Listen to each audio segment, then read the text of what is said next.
संसद में आज का दिन भी पेपर लीक संशोधन विधेयक के नाम रहा।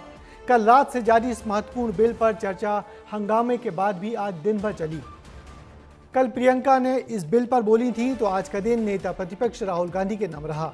राहुल ने इस बिल पर सरकार को खूब घेरा। उनके भाषण के दौरान विपक्षी दलों ने खूब हंगामा कर उनको रोकने की कोशिश की, मगर राहुल ने तो लगातार बोलना जारी रखा। उधर राज्यसभा में भी विपक्ष के हंगामे के बाद आज कोई कार्रवाई हो न सकी। देखिए संसद की कार्यवाही पर हमारी एक खास रिपोर्ट। माननीय अध्यक्ष जी, इस तरीके से आप सदस्यों के प्रश्नकाल के समय बाधित करो। सदन की कार्रवाई आज 12 बजे तक के लिए स्थगित की जाती है। सदन में 8वें दिन भी कार्यवाही हंगामे के साथ शुरू हुई और केवल 3 मिनट बाद ही स्थगित कर दी गई।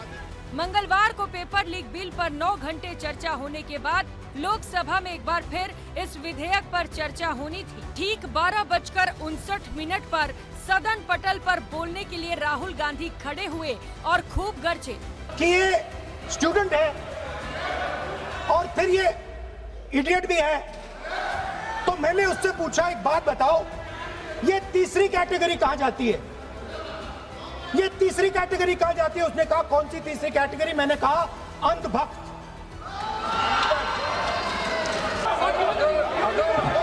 Rahul Gandhi ji unparliamentary vote use नहीं करते तो यहाँ से भी टोकने का कोई आवश्यकता ही नहीं है। अगर चाहते हैं तो मैं दूसरा शब्द, उसका प्रॉक्सी शब्द आप फिर मैं आपसे निवेदन कर रहा हूं, विधेयक पर आप बोलें। सर, आपसे ये मेरी अपेक्षा है। सर आप हाउस को ऑर्डर में रखिए। सर, हंगामा मचा तो राहुल गांधी ने बोलना ही बंद कर दिया। वो अपनी सीट पर बैठ गए और इसके बाद संसदीय कार्य मंत्री किरण रिजिजू ने समझाइश दी।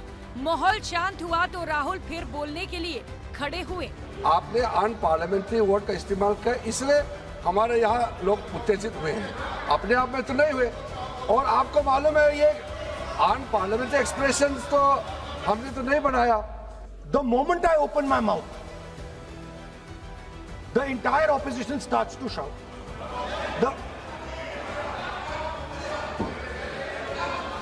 मैं फिर से कहता हूँ राहुल गांधी जी, आप इस तरीके से हमारा अच्छा एक डिबेट जो चल रहा है, आप लीडर ऑफ अपोजिशन है और आप ऐसे परिस्थिति खड़ा मत कीजिए।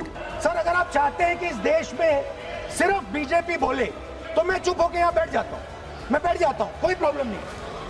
महोदय, मैं बहुत ही विनम्रतापूर्वक अनुरोध करना चाहता हूँ कि ये असंसदीय शब्द का प्रयोग हमारे नेता प्रतिपक्ष ने किया है, उसे कार्रवाई से निकाल दिया जाए। अपना व्यवस्था से निकल जाता है। ओके, वो निकाल दिया जाए। और मैं आप सभी से ये अपील अपने पक्ष से करना चाहता हूं कि इस समय आप शांत रहिए, उनकी बात सुनिए। And I'm very happy today to see that the so-called Home Minister of this country does not have the courage to come and sit here. Rahul Gandhi ने 50 मिनट की स्पीच दी, जिसमें उन्होंने इडियट शब्द का इस्तेमाल लगभग 11 बार किया, जिस पर किरण रिजिजू ने 7 बार टोका भी। राहुल गांधी के स्पीच के बाद उनका जवाब दिया जितेंद्र सिंह ने। उन्होंने न केवल राहुल गांधी के शब्दों को गलत बताया, बल्कि ये तक कह दिया कि राहुल पीएम आवास पर धरना इसीलिए देने आए थे क्योंकि वो खुद कभी प्रधानमंत्री नहीं बने। और फिर जब इन्हें उठाया गया तो जो इन्होंने दृश्य वहाँ पे दर्शाया अपने उठाए जाने का, तो क्या वो गालिब का शेर है कि बड़े बेगैरत होकर तेरे कूचे से हम निकले, बड़े बेआबरू होकर तेरे कूचे से हम निकले, बहुत निकले मेरे अरमान लेकिन फिर भी कम निकले। यानी वो जो दबे हुए अरमान है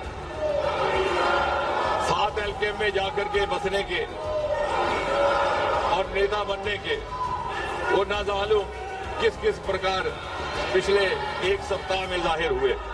बहस तीखी थी और लंबी भी, लेकिन आखिरकार लोकसभा में वोटिंग के बाद ये विधेयक पारित हो गया। ब्यूरो रिपोर्ट, विस्तार न्यूज। तो संसद के दोनों सदनों में आज भी पेपर लीक संशोधन विधेयक को लेकर सियासी घमासान देखने को मिला। लोकसभा में जहां राहुल गांधी ने आज सरकार पर तीखे सवाल किए, वहीं राज्यसभा में विपक्ष के हंगामे के चलते कामकाज प्रभावित रहा। अब देखना होगा कि आने वाले दिनों में इस विधेयक पर सरकार और विपक्ष के बीच टकराव किस दिशा में जाता है, क्योंकि पेपर लीक का मुद्दा युवाओं से जुड़ा बड़ा सवाल बन चुका है और संसद में इसकी गूंज लगातार सुनाई दे रही है।